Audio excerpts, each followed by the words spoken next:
Voilà. Pour que votre machine démarre à partir de votre clé USB, vous devez localiser le boot key de votre machine.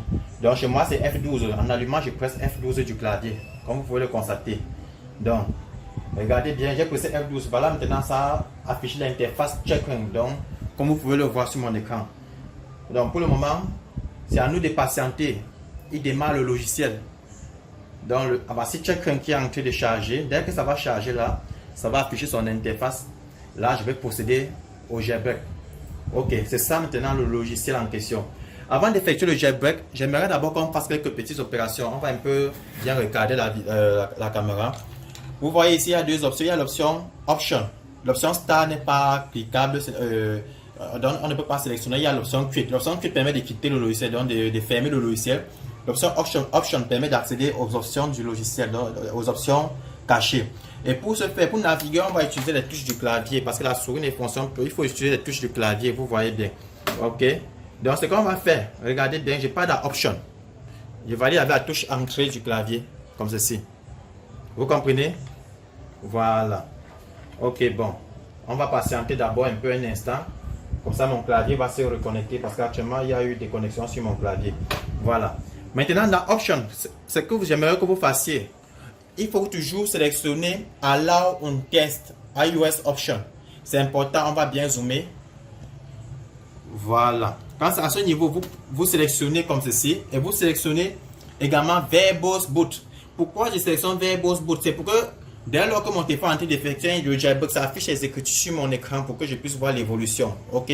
Alors je sélectionne Verbose Boot comme ceci. Et je sélectionne à partir de la touche entrée du clavier. Voilà. Dès que c'est bon, il faut descendre maintenant sur le bouton Back comme ceci. Vous sélectionnez Back. Dès que c'est fait, vous allez sur Entrée. Maintenant, vous prenez le téléphone là, vous connectez comme ceci. Vous connectez. Donc, si le téléphone est détectable, voilà. Maintenant, vous voyez le téléphone est détectable. On peut bien recadrer la caméra. Vous voyez ça détecter le téléphone. C'est un iPhone 7 GSM qui est connecté. Maintenant, vous voyez le bouton Start est cliquable. Donc, je vais aller sélectionner le bouton Start comme ceci. Avec la touche Entrée, je valide.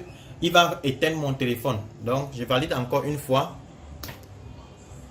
Je valide. Le logiciel redémarre mon téléphone en download mode. Ok. Donc regardez bien. Le téléphone va redémarrer en download mode.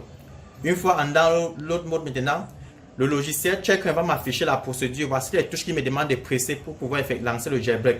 Donc il me demande de presser volume moins et la touche d'allumage. Donc de presser ces deux là durant d'abord 4 secondes. Et ensuite il va me demander de lâcher la touche d'allumage et de presser la touche volume moins toujours. Donc je ne dois pas lâcher la touche volume moins, je dois plutôt lâcher la touche d'allumage pour un moment et continuer de presser volume moins durant 10 secondes. Donc voici ce que je vais faire. Je clique d'abord sur Start pour lancer l'opération tout en pressant ces deux touches. Ok, voilà, je presse. Ok, voilà, je lâche la touche d'allumage, je continue de presser la touche volume moins pendant, voici les secondes qui passent. Là, ça va lancer le jailbreak. Ok, maintenant le téléphone est entré en DFU mode. Donc actuellement vous allez voir le jailbreak est déjà en cours. Bon, quand il affiche ce message Device not accepting address, ne vous inquiétez pas, le téléphone va effectuer son jailbreak.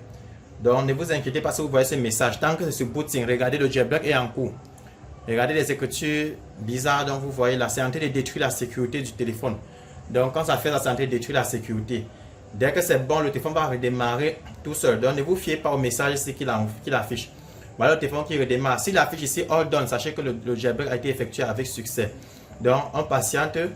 Le téléphone maintenant redémarre. Voilà, le téléphone a redémarré, n'est-ce pas? Vous ne pouvez pas constater qu'il y a eu des anomalies sur le téléphone, mais le jailbreak a été effectué. C'est pour ça que vous voyez ici All Done. Donc tout a été effectué avec succès. Maintenant, je peux maintenant effectuer mon bypass. Le bypass du compte iCloud avec n'importe quel logiciel.